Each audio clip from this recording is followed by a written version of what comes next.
Well, hello everybody, and hello to all my new subscribers who have found me through my Woman Hits Man, Man Hits Back reaction videos.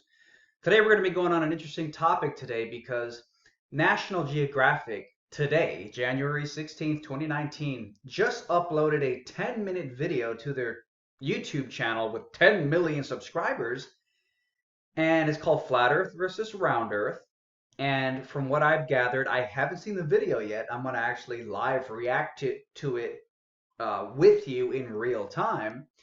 But I've heard little rumors and things about it. And obviously, the mainstream corporate TV company is setting out to debunk the flat earth. Now, I know if you're new to my channel and you probably think flat earth is ridiculous, well, let's see if what National Geographic presents holds up to the science. Let's see if it holds up to skepticism. Because if you're so convinced you live on a spinning ball, then you should be able to defend it without a hitch, without any room for interpretation and any other ambiguities. Because it's such a concrete, obvious fact, right? We live on a globe. Well, let's see. Because I, myself, have done long distance zoom observations, such as this one, lighthouse 13.8 miles away from where I'm standing. According to the official globe curvature calculations, the lighthouse should be hidden by 80 feet of curvature, and there it is in all its stunning glory. Um, so let's go ahead and let us watch in real time and see what the hell. Let's see if it holds up to the scientific scrutiny. You'd think that with the beautiful photographs that we have of our round blue planet, it would convince any doubters. But there are still some who insist that the world is flat. Well, it's just obviously and observably flat. Shout out Nathan Oakley. I mean, all you see is flat, all you feel is flat. Neil deGrasse Tyson says it's flat from 35,000 feet. He said you can't see curvature from 128,000 feet, 4 times the height of the average commercial airliner plane. So if you think you've ever seen curvature out of your airplane window, you are hallucinating. Very weird. Let's keep watching. Correspondent Mariana Van Zella discovers more about this fast-growing movement in California. I love how they jump to a flat map. That's the famous blue marble that everybody's seen. But let me tell you something about that famous shot. It's not a photo at all, man. It was made in Photoshop. Cause there ain't no photographs about somebody tell me. Best music ever. I'm Mariana Van Zeller, and I'm in Southern California to look into a growing movement in America. I'm a white liberal female, the most privileged class of people in the world. I'm a white liberal female, and I'm out here to expose what these foolish peasants are actually thinking. They actually think that maybe they don't live on a spinning ball because they've actually used some skepticism, skepticism, and they've decided to actually know why we believe we live on a sphere. Most people believe it purely on blind faith. It's a religious thing. When you look into it, you find out that a lot of the evidence for the globe is garbage. Let's keep watching. People who claim the Earth is flat. They call themselves the Flat Earthers, and we're here to try to understand what's behind this unconventional view and how it can affect the rest of us. No, how can it affect it? I love they're using the oh my God, it's so bad for society. If you think the Earth is flat, then you're gonna be against measures to fight climate change. And they always come up with some silly way to make themselves the victim. It's so sad and desperate. So what's happening here today? Why are you here? This matters to me. Flat Earth shows you that you are not a mistake, and you were created, and so you have meaning, and you matter to the world. We're not monkeys floating through space on a ball as an accident. Completely reasonable. Like, I mean, it's quite rational. You have two worldviews. You have the spinning space ball that 99% of people on Earth believe in through blind faith, the biggest religion in the world, and that teaches you that you are a speck of dust that blew up out of the Big Bang purely by mistake. And then you have a geocentric and then leading to the flat Earth cosmology, which obviously implies that there's more going on than just a Big Bang space accident. It's not testable, it's not measurable, it's not provable, it's not real. Right. How old are you guys, just out of curiosity? 27. Do you think it's a growing movement? Yes. And we're networking and getting stronger. No shit, it's a growing movement. That's why you're out there interviewing them, lady. People are realizing it, it's coming out in the You can't just naysay skeptics. You know, we're all big fans of skeptics. We're the skeptic community, you know. media. You're hearing the term flat earth is becoming more normal. People are more open-minded to it. He's not wrong. A recent survey of Americans found that 2% believe the Earth is flat. For the US population as a whole, that works out to be over 6.5 million people. Even high-profile artists and athletes are getting on board. Flat. I want to try to find Mark Sargent, who's one of the leaders of the Flat Earth community. Nice to see you, man. Well, we met at Bass. Mark used to design video games and run software trainings. Now, he devotes himself full-time to promoting the flat Earth. Absolutely. Hi. You see with all the attention that you must be Mark Sargent. I am Mark Sargent. Thanks for meeting us here. It's a pleasure to be here. I love how they cut off things. I've seen Mark Sargent before. He was being interviewed by, I think, ABC. And they're like, you must be the leader. And then Mark Sargent's like, no, no, no, don't you dare go there. I am not the leader. And it looked like she was about to hint. Looked like she was hinting, oh, look at all the attention you're getting, Mark. Again, I think they're trying to push forward the cult aspect. There's a leader to the cult. And I think they did a few cuts there right as Mark said, oh, look, hey. I think they cut off. I have a feeling he probably said what he said during the ABC interview, that he is not a leader of this movement, because that gives it a cult feel. But let mainstream media do what they do best. Fake news. So tell me, what is this movement all about? This movement is about changing the world. Ah, notice the title they gave him. Flat Earth Leader. What's a Flat Earth Leader? What is that? Again, they're going with the cult angle, like I told you. Changing the world, literally. You think for the longest time that you live here. But what if it wasn't this? What if this was just the illusion? Yeah, we're gonna open this thing up. And the reality looked something like this. That's a beautiful model, I must say. In a nutshell, you have North Pole at the center, the continents splayed out organically on the sides. Antarctica is stretched around the entire outer edge like an ice wall. The sun and the moon are very, very small, and the stars are just lights in the sky. A giant planetarium. Makes sense. It was built by somebody. Someone bigger than us. Someone better than us. Do you think it was a god? Not my place to say. Your belief in the Earth being flat flies in the face of Hundreds of years. of evidence, of scientific evidence that the world is round. Not only that, we have satellite imagery. We have photos from space that Yes. prove that the Earth is round. I have long distance zoom observations from 13.8 miles away that show everything of this lighthouse from top to bottom, including the trees around its base. I even think I see the seawall there, the little rocks extending out. Literally, I can see everything. So again, this is what the Globers, the Globe cultists, cult members love to do the most. They love to point to the sky for their best proof, because the sky is unfalsifiable. We can't prove anything that's going on. We can't prove what pictures from space, if they're real or not. We can't prove whether or not the space station or the satellites are doing what they tell us that they're doing. We can't prove any of that stuff. But just about anybody can get themselves a long distance zoom camera and test things down to Earth, which ironically, that's how this National Geographic hit piece ends. They do a long distance zoom test over the Salton Sea, as you'll see in a moment. Because I have heard about this thing for a few months now. This is actually like 6 months old. They just finally released it, the actual video. So again, they love to point to the sky. What about all the stuff that you can't check for yourself? You can't falsify. You can't verify. You can't reperform. Let's bring it down to Earth. Why can't I see that lighthouse from 13.8 miles away when it's supposed to be hidden about 80 feet Earth's curvature according to the official globe calculators. But they don't want to do that. They want to mystify you with things you can't prove. Watch. Right. And nobody here believes any of that anymore. Oh, it's beautiful, Mike. Really is. So you don't believe that people traveled in space? No. Oh, it's much worse than you know. Okay. Meaning, the only reason NASA was founded in 1958 was to keep this thing under wraps as best they could. Why? Here's a good point.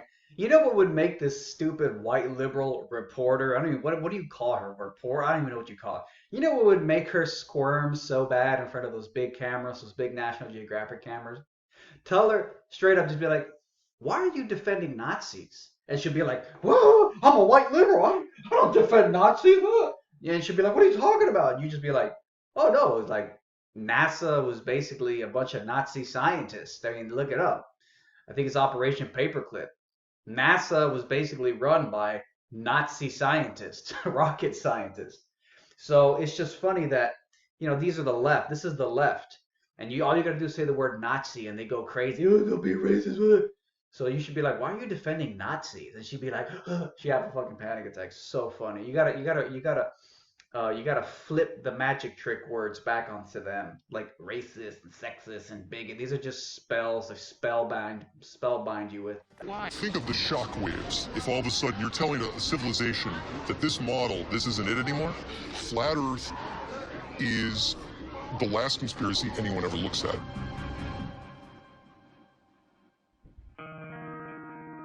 Mark and his fellow flat earthers seem to be pretty convinced that the Earth is flat and that we've all been lied to for all these years. But I'm interested in knowing what kind of impact this might have, not only for science, but for society at large. For science. So we're heading to meet with an There's real science, and then there's hijacked, dogmatic, fake science, pseudoscience. Astrophysicist that we hope can answer some of these questions. The universe began about 14 billion years ago, an event that we call the Big Bang. Oh yeah, we just know that. Well, yeah, 14 billion years ago. Does anybody ever realize just how long ago that is, and that they actually think they know what was going on 14 billion? James Bullock is a professor of physics and astronomy at the University of California, Irvine. He specializes in how galaxies form. Did you ever think a few years ago that you'd be having this discussion for National Geographic? It's frankly shocking. We've known for 2,000 years, based on observations you can make with your own eyes, Uh-oh. Don't do it, boy. Don't do it. that the world is round. But they have all the evidence right in front of them and they still choose not to believe in it. You know, who knows what motivates people? There's zero evidence we live on a globe. At least zero conclusive evidence. Again, ships disappearing bottom up. Okay, that's a classic from the ancient Greek days. Ships disappearing bottom up. Now, it's actually falsely attributed to Aristotle. Aristotle did not. There's no record of Aristotle saying that ships disappearing bottom up is proof we live on a globe. Apparently, it was misattributed to him by the very same globe cultists who think they understand their own stupid religion. But still, it's one that's often attributed to him and to the Greeks, that the Greeks saw things, just a ship disappear bottom up as it sailed away over the water. Again, things disappearing bottom up. Okay, a ship disappearing bottom up. Okay, again, why can't I see this lighthouse that's supposed to be hidden by 80 feet? Okay, just like, there you go, debunked. Obviously, there's a big fat caveat. Things aren't just disappearing. Now, the globetards, who for centuries were content with just saying, oh, of course we live on a ball. Look, ships disappear bottom up, dummy. Now, when you go out with a P1000 mega zoom camera and you see a lighthouse that's supposed to be hidden by 80 feet, now there's a big caveat they didn't mention. The globetards didn't mention for thousands of years. And guess what that is? A refraction. Now, refraction is lifting the lighthouse up behind the horizon so you can see it. So technically it's hidden, but the light is refracting up and now you can see the whole lighthouse. So technically you're looking at a hologram. So this is all hilarious because it shows how desperate they are, and it shows that they don't go into the details. What about the caveats? There shouldn't be caveats when you're pointing your finger, laughing and mocking at what's supposed to be the dumbest people in the world, flat earthers. It should be slam dunk proof every time. Oh yeah, ships disappear bottom up. Oh, the lighthouse is supposed to be hidden by 80 feet. Oh, we forgot to tell you. There's refraction bending light. Sometimes you can see the whole lighthouse. Sometimes you can't see the whole lighthouse. It's just warping and bending. So when Aristotle saw ships disappearing bottom first, what was he seeing? Was he seeing a refraction, a hologram? Which one is which? See, it's a lot more complicated than they teach you in school. And that's, I think they do that on purpose because they have to present the ball as if they can just slam dunk the globe in through the hoop. Nothing but net. Whoosh, swoosh. They have to present the globe as slam dunk. There's no question about it. And they can't get into the nuances in school because they can't have you even begin to start thinking down that road. That's how the globe sustains itself in society, by a permeating sense of consensus and that it's slam dunk and there's no question about it. The moment you start to ask questions, you start to realize that there's very little evidence for a spinning ball. I thought this sounded crazy year and a half ago. As I looked into it, though, it turns out the evidence for the spinning ball is paper thin. Paper thin evidence. Paper thin evidence. So, and that's how it works. So I think we'll leave that little nugget right there. Let's keep watching. People from the inside to believe these things, but science is important. Science is valuable. Science saves lives, it makes our lives better and more comfortable, and it enriches us intellectually. And to question what scientists are saying and suggest that they're part of some massive international global conspiracy, it's really scary.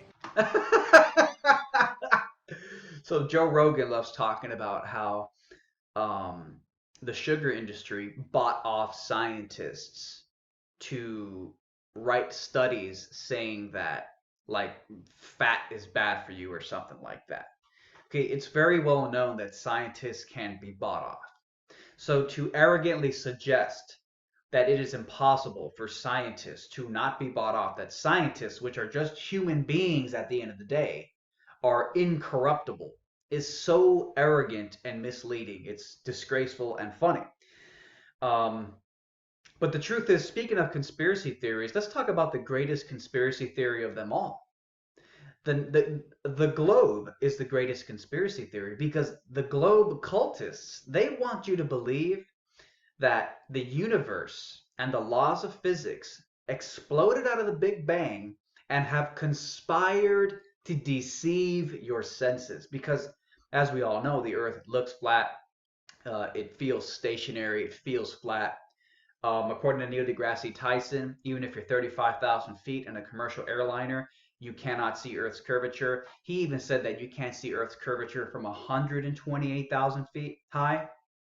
So 102, how much higher do you want to go? You can't even see it there. So everywhere you go on Earth, it's flat, it feels stationary, everything appears to be revolving around us. But the universe has conspired to deceive your senses. That's what they want you to believe. They want you to believe that the universe has conspired to deceive you, deceive your senses. That of all the ways that the universe could explode out of a big bang for no reason, just like the professor was saying, we came from the Big Bang, blowing up and in space rocks colliding for no reason, all randomly. Yet they somehow came together in these spherical shapes. Okay, they came together in these spherical shapes that look flat and feel flat no matter where you are, even at 128,000 feet, according to Neil deGrasse Tyson. It all looks flat and it feels flat, but somehow this cosmic Big Bang random explosion conspired to deceive your senses. The ultimate conspiracy theory, that's the globe. Are they a threat to the work that you do as a scientist? If, say, Of course they're a threat. Because if they stop going to your colleges because they don't believe what you're telling them is 100% accurate, and they just want to be skeptics, they subscribe to Skeptic Magazine and they just love being skeptics, like part of the skeptic community, of course, government stop funding science because of some kind of anti-science, anti-intellectual feedback they're getting from the populace, that's when it really starts getting dangerous for our civilization. Salton Sea, here you go. As the war on science heats up, some Americans are fighting back. We're heading to the largest lake in California to meet the Independent Investigations Group, which is a group that essentially debunks paranormal claims. And they want to do a round Earth test, basically a test that will prove that the Earth is not flat, but that it is round. Let's go. We're ready to launch. You ready, Craig? James, how are you? Okay. Okay, so what's happening here right now? Okay, this is the boat-based target at horizontal stripes. We're going to launch a small boat out into the water here with a striped target. Come on, Betty! And as it gets farther and farther out, you'll start to lose the stripes. One way that Aristotle proved 2,000 years ago that the Earth is a sphere was with a boat test, very similar to this one. As a boat approaches the horizon, it appears to slowly dip down. Okay, wait a minute. This is insane. This is absolutely insane. Okay, guys, so this is absolutely spectacular. I was literally talking about how this proof of the globe was misattributed to Aristotle like a few minutes ago, and now National Geographic appears to have misattributed to Aristotle. So they're here to debunk the dumb flat earthers, but they're not even smart enough to do the proper research. Now here's the issue. One of the most commonly cited texts where Aristotle talks about his proofs for the globe is his treatise called On the Heavens, by Aristotle, of course. And I went ahead like months ago and I looked and I read his treatise on the heavens to see what his proofs were, and I noticed that nowhere I could see anything written about ships disappearing bottom up as a proof of the globe, like National Geographic just said. And I found on stackexchange.com somebody had actually asked this question: did Aristotle note that ships disappear over the horizon hull first? Now there's a lot of back and forth, but pretty much everyone is saying we can't find the quote of Aristotle saying that. And the best answer I see is right here from, and then he links to a source, Queries and Answer, ISIS 41 number 2, linked to by Sand1 in the comments above. We see that the proof of the sphericity of the Earth, based on the fact that masts of a ship are visible above the horizon when the body of the ship is no longer visible, this has been attributed to Aristotle in De Caelo, which I think is a book, but it does not appear there. It does, however, appear in De Revolutionibus of Copernicus in reference to a light on the tip of a mast. A similar statement may be found in Ptolemy's Alchemist, where it is stated, quote, "Whenever we sail towards mountains or any high places from whatever angle, in whatever direction, we see their bulk little by little increasing as if they are rising from the sea, whereas before they seem submerged because of the curvature of the water's surface." And the person concludes, so it appears that while Aristotle had several arguments for the sphericity of Earth, he did not in fact argue it based on ships sinking below the horizon. However, it is often falsely attributed to him. So I don't know. I'll show you this. There's another video by probably another atheist. They're all the globe defenders are atheists, it seems. The real hardcore ones are atheists. This is a video from Soliloquy, uploaded in April of 2015, and it talks about how did ancient Greek philosophers know the Earth was round, and it goes over some of the proofs and evidences that Aristotle provided, including, as you can see right here, shadow of the Earth on the moon during a lunar eclipse. But then he moves on to another one that Aristotle wrote down. Let's listen. He also noted that as a traveller moved south, the southern constellations rise higher and higher above the horizon. Since the constellations were not moving for those not travelling, the only option to explain this was the horizon was falling, evidence of a curved surface. Right, and that's actually listed in Aristotle's treatise on the heavens. But what's not listed is ships disappearing bottom up. Now let's keep watching the video. Together, these astrological observations convinced Aristotle, and almost anyone else educated at the time, that the Earth was indeed a sphere. Later, other ancient scholars built upon Aristotle's arguments. Claudius Ptolemy put forth the arguments that as a ship sailed towards the horizon, it vanishes hull first, while mountains rise from the horizon as the observer approaches. That as a ship arguments. Claudius Ptolemy put forth. So as you can see in this video, ships disappearing bottom up as an argument for the proving the globe is attributed to Ptolemy, not to Aristotle. So something's messed up here. It might just be that, a lot of these ancient documents got burned down, like Eratosthenes' thing got burned down, the Library of Alexandria, everything got burned down. But the point is that not even the globe defenders are getting the story right. They're all misattributing and misquoting, and going back to National Geographic. The question is, where's the proof? Where's the proof that that the globe, that Aristotle cited ships disappearing bottom up as proof we live on a sphere? Where is the damn proof? This is stunningly ironic. You're not going to believe this. Listen. One way that Aristotle proved 2,000 years ago that the Earth is a sphere was with a boat test, very similar to this one. As a boat approaches the horizon, it appears to slowly dip down into the water before disappearing completely. That's got everything to do with the curvature of the Earth. If the planet was flat, the entire boat would remain visible. And listen, watch what she says next. If the planet was flat, the entire boat would remain visible. That's got everything to do with the curvature. So here's what's incredibly stunning. Look what they've done. They've literally showed you the answer to this ancient hoax. So you see these angles here, and I got to give a shout out to Nathan Oakley and crew. I mean, probably one of the best just YouTube channels I've ever watched. It's just so incredible. I'll put a link to the Nathan Oakley YouTube channel down below. Go over there, subscribe. I mean, literally, the guy does open flat earth debates every day. He puts a public link. Anybody can click on that link and join. He does it 7 days a week. Anyone can join. Flat earth, globe earth, whatever you believe. And he just debates anybody. It's riveting. It's riveting just to watch it. There's nothing like it on the internet. I can't recommend it enough. My favorite, pretty much my favorite YouTube channel right now. Nathan Oakley's Flat Earth Debate Show. The link is down below. Click it, go subscribe. You won't regret it. But with that being said, take a look at this. So this is a diagram that I made to show my brother. We were going on a discussion on this very topic about things disappearing bottom up, and I decided to create this diagram to help explain it.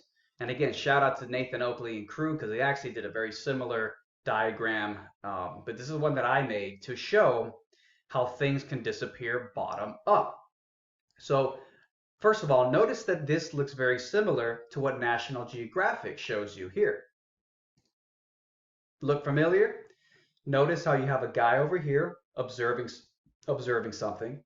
You have these two angles here, or technically it's just one, the blue line, big angle, and then there's the line going straight across in a tangent from the level of his telescope. So you have a straight line tangent, and then you have the two big lines, because that's how your vision works, believe it or not. It works in angles.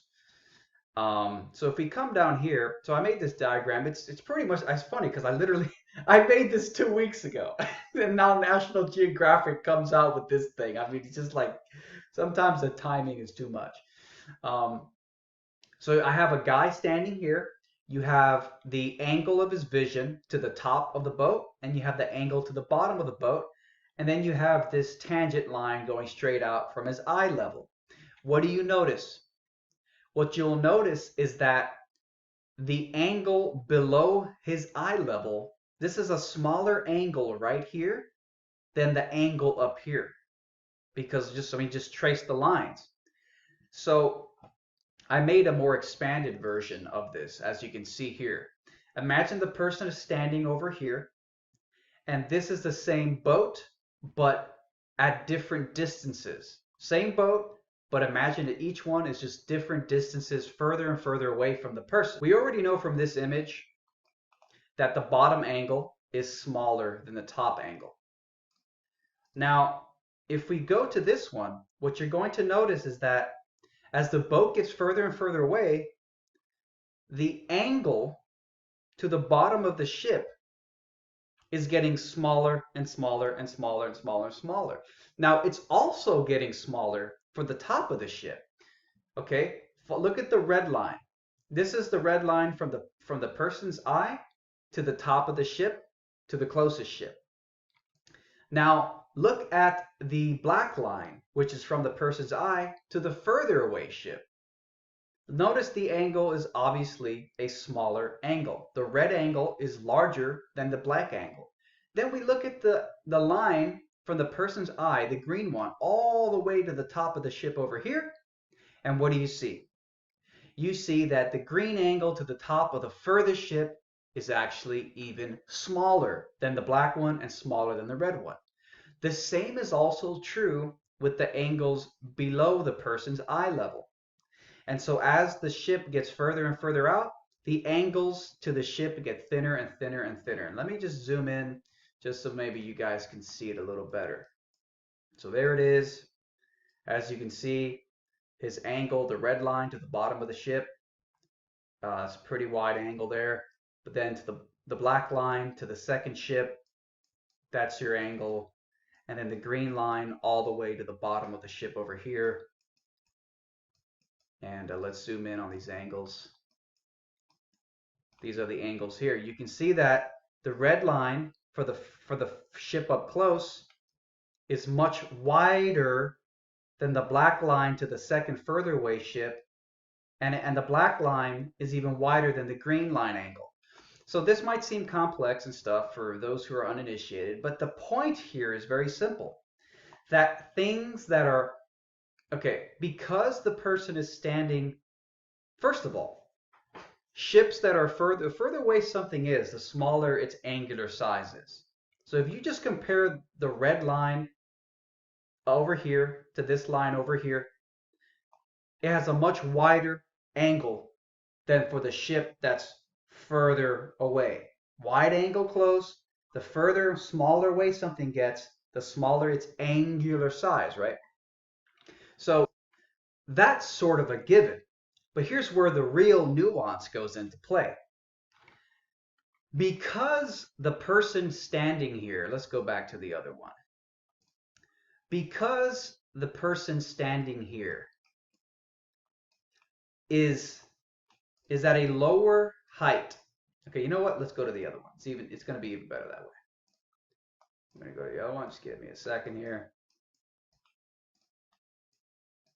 Because the person that's standing looking at these ships, their eye line is below the midpoint of the ship's height. So example, this ruler has been scaled so that 10 inches on the ruler matches the height of the boat. 10 inches on this ruler matches the height of the boat. So halfway on the boat would be the 5-inch mark. Halfway on the boat would be 5 inches. Would you say that the observer, their height is currently at the halfway point of the ship? Clearly not. This observer is not up here at the 5-inch mark. They're actually down here at the 1.8 or so inch mark, not even 2 inches. Because they're closer, because they're lower than the halfway point in terms of their height of the ship's total height, they're close to the ground, you're going to get a smaller angle on the bottom portion of the ship than the rest of the ship above the eye line.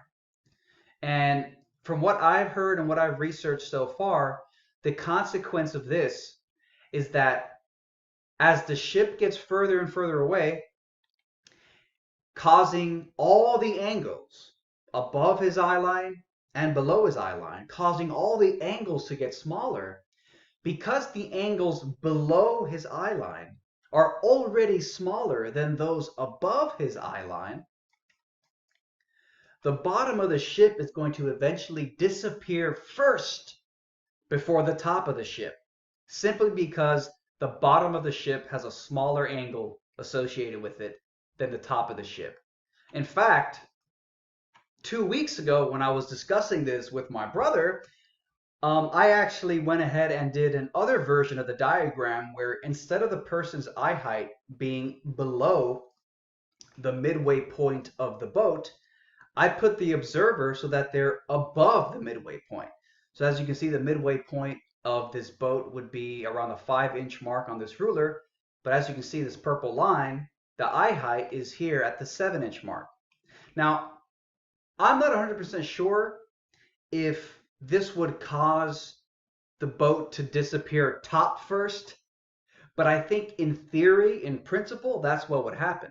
If the person is above the midway point of the top of the boat, or rather of the boat in its entirety, that would cause the top of the boat to disappear top first instead of bottom first. But most people who are standing on the shoreline, in fact, let's go back to this wonderful presentation diagram provided by National Geographic. According to National Geographic, as you can see, most people are standing on a shoreline like this, and boats are naturally bigger than the average 6-foot tall person. Way bigger, if you're talking about masts and sails. So people are not just above, floating in the middle of the air. Okay? When you're doing these observations and you're seeing, let's say you're on a boat yourself floating on the water and you're looking at other boats disappearing to the distance, there you are, you're basically on the surface of the water. In theory, I believe, if you were to elevate this person so that they were above the midpoint of the boat, I think in theory that would mean the boat would disappear top first because of the angles. Now there's also other considerations like Rayleigh's criterion, which I think might cause the ocean and the bottom of the boat to merge. It has to do with the way light works and diffraction limits and stuff like that. I'm not going to get into it now, but so it's fascinating to me that National Geographic would present it and even show you the angles. Notice how there's a smaller angle on the bottom half below their eye line than on the top. Notice that, guys. Notice that. And indeed, that is essentially what's going on over here. If we go back to the original one, nice and simple. Let's go with this one. Below the person's eye line, there's a smaller angle than the top. And from what I gather, the smaller the angle is, the less room there is for pixels in your vision to be resolved. And when there's not enough pixels, it blinks out and disappears. So the bottom actually would disappear. The ship would disappear bottom up. It would actually disappear bottom up just because of how vision works. Very, very fascinating. So let's keep watching. Let's keep watching it. Curvature of the Earth. If the planet was flat, the entire boat would remain visible. Or maybe if you just understood how angles and vision works. So it'll be a very visual depiction of the curvature of the Earth. Yeah, indeed. Very visual. Yes, that's how it works. Visual. But they don't teach you about the angles. And what's really interesting is that some of the flat earthers, including Mark Sargent, are actually going to be here for this test. They want to see it for themselves. What do you think is going to happen here today? I appreciate a scientific group coming out and trying to do this test. Great. Appreciate the enthusiasm. But cannot work. Can it work? I'm ready. Bring it up. So it's starting? Yeah. Okay, So I heard that Salton Sea, the location they're doing this test on, is one of the most humid, warpy, it's like one of the densest, most humid places in California. So of course they're going to go to the place with the most atmospheric miraging effects they could find. the test is starting. It's starting right now. At first, all the stripes are clearly visible. But sure enough, as the boat reaches the horizon, the stripes begin to disappear one by one. It's pretty amazing. You can actually see it pretty clearly with this camera here. And you see that the red... Are they going to tell us how far away the boat is? Are they going to talk to us about the distances and all that stuff? And by the way, did they secure that giant freaking thing down to the boat? Or is it just some dude holding it, wavering up and down? I hope they were precise. You know, in the name of science. Completely disappeared, and it's now getting closer to sort of the middle green stripe, that is. So we've lost about 1.5 stripes. Right. So this can only happen why? Because of the curvature of the Earth. And let me also say this, that you have to understand that if that boat was, let's say, 5 miles away, there's 5 miles of ripples and waves on the water. And when a ripple is way closer to you than the bottom of some sign, those ripples have a bigger angular size in your vision than the sign that's really, really far away. You know, if I put my hand here, it doesn't mean that my hand is bigger than my head. We have to talk about actual sizes here. But when something is closer to you, like maybe a ripple on the surface of water, and you've got 5, 10, 20 miles, which by the way, they haven't even specified the distances yet. I don't know why they wouldn't do that. When you've got 5, 10, 20 miles of ripples in front of you, the ripples that are closer have a larger angular size value than some sign you're holding right above the water, far, far away, 20 miles away. So believe it or not, even small ripples of water, when compounded with their angular size value being much closer to you than the small sign angularly far, far away, you'd be surprised how much it could begin to obscure things. So here's what we're shooting. But Mark Sargent and the other flat earthers have a very different interpretation of the results. So you don't think that what we're seeing is actually real? You think it's because of heat? Oh, absolutely heat. Does anyone here in flat Earth believe it's a globe? It's still flat. No, it's anyone, raise a hand. It's not fair either. This is a demonstration. It doesn't change anything for you. Lord, no. Mark, do you really believe this stuff? Tell me the truth. I'm serious. I absolutely 100% believe we are not on a globe. We are part of a giant studio set. All the world's a stage and you're on it. Studio set. I don't understand. I don't understand why. I don't understand going with that angle like this. That sounds schizophrenic almost. It's like you're being watched. I mean, I guess if you mean it analogously, but I don't know. That just sounds like, you know, if it's an analogy for like God watching you, fine. But if it's like you literally think freaking the executive producer of the Truman Show is hiding in the moon watching you, that's just bizarre. But you know, just they're gonna, National Geographic is gonna run with that. I still don't understand that. Like, who's gaining from all this, from this large conspiracy? The highest authority, higher than presidents, the super rich, people that are behind the scenes. Remember, the first rule of power is stay hidden. So this is for me where I think it gets really dangerous, because we're going back into the dark ages, right? You're essentially perpetuating ignorance by denying science. You know, there's a real life implication in all of this. Science has had its chance, and they aren't putting up a defense. They're not. It's so true. It's so true.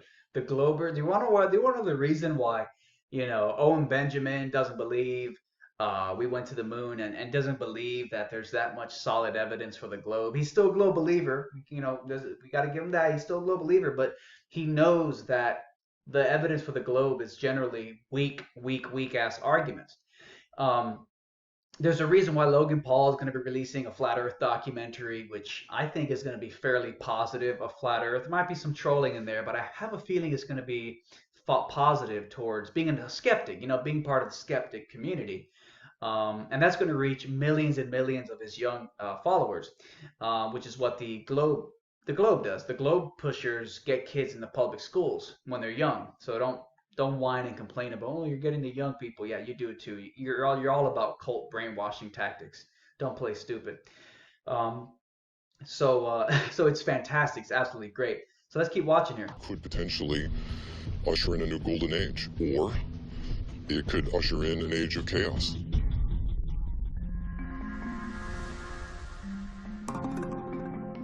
Wow, here's what's really interesting, guys. Check this out. This is almost the end of the video. There's like 30 seconds left. And, well, let me finish it and then I'll comment, because this could be huge. Dismiss this as just a silly theory and unimportant. But the problem is that it's a growing movement in America. More and more young people seem to believe that the world is flat. And, you know, it's more than just distrusting government. It's this notion This lady looks like such a rich white liberal. that thousands of years of empirical scientific evidence is now being dismissed as a mere conspiracy. And that's where I think it really starts getting dangerous for all of us.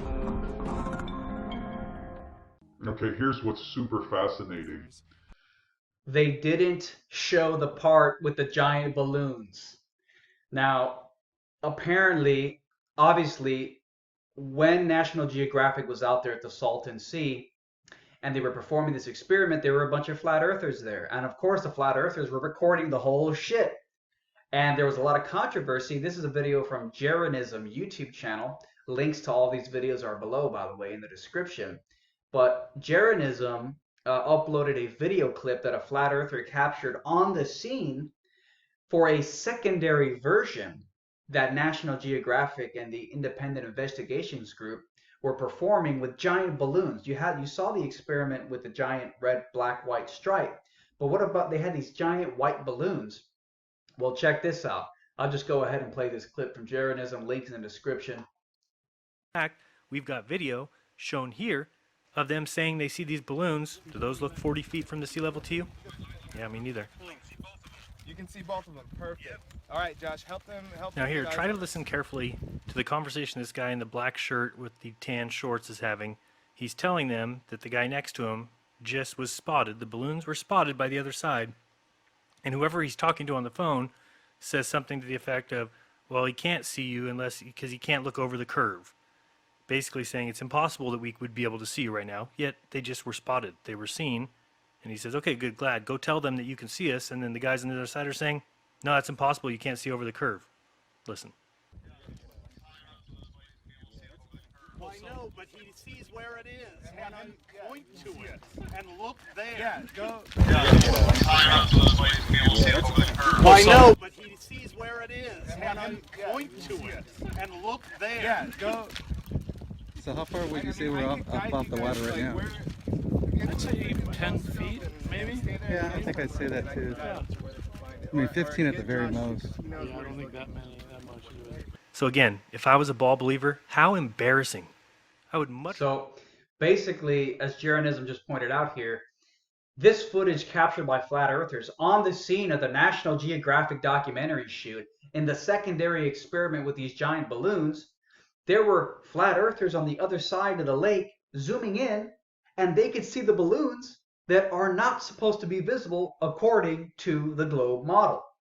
And interestingly enough, that experiment was excluded from this National Geographic hit piece on flat Earth. Now, why would they do such a thing? Why would they do such a thing? I don't know, but it's interesting coincidence, ain't it? Interesting coincidence, ain't it?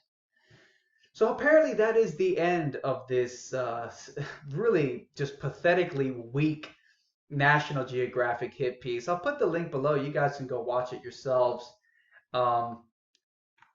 It's just another failed attempt. Listen, are you guys skeptics? I'm a big fan of the skeptic community. I'm part of the skeptic community.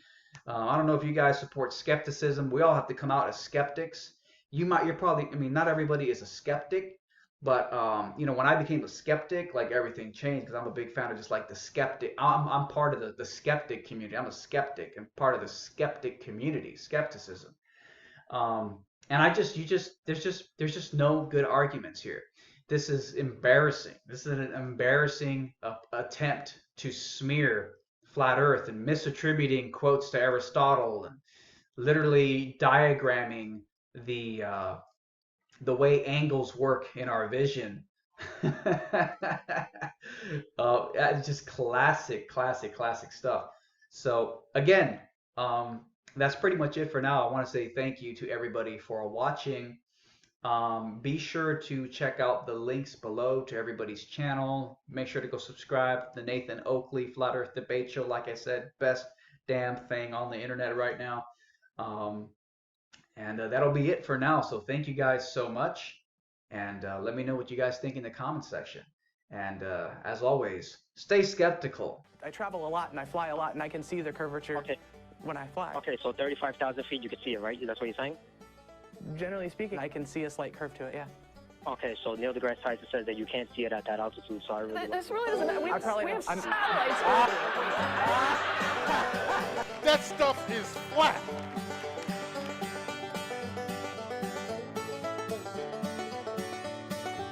That stuff is flat.